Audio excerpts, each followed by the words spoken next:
અમરેલી જિલ્લામાં દેશની શાન ગણાતા સાવજોની ગણતરી ચાલી રહી છે। અમરેલી જિલ્લામાં દરિયાઈ વિસ્તાર, જંગલ અને રેવન્યુ વિસ્તાર છે। અહીં સિંહોને અનુકૂળ વાતાવરણ અને સ્થાનિકોના પ્રેમને કારણે સિંહોની સંખ્યામાં સતત વધારો થઈ રહ્યો છે। જોઈએ સિંહોની વસ્તી ગણતરી અંગેની આ વિશેષ રિપોર્ટ।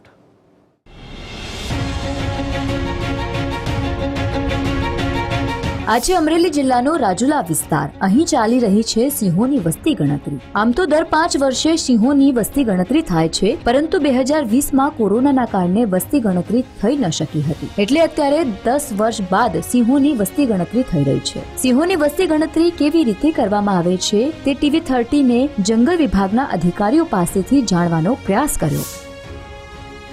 એમાં આધુનિક ટેકનોલોજીમાં એક સિમ્બા કરીને એક એપ છે, એક લાઈન અને બીજા લાઈનથી અલગ કરાવે એના માટેને એપ ઉપયોગ થાય છે।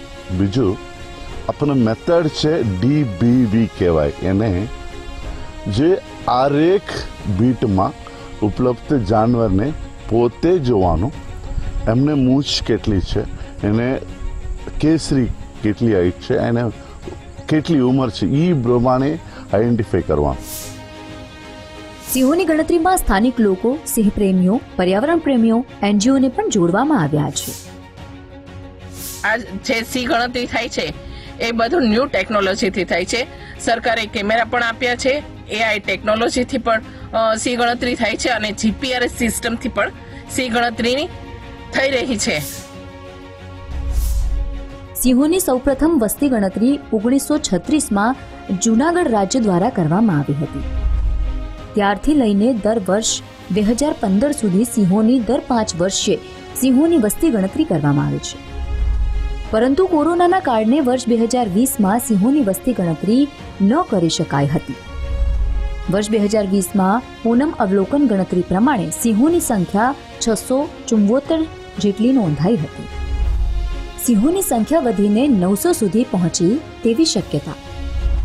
અમરેલી જિલ્લામાં સિંહોની મહત્તમ સંખ્યા નોંધાય તેવી શક્યતા।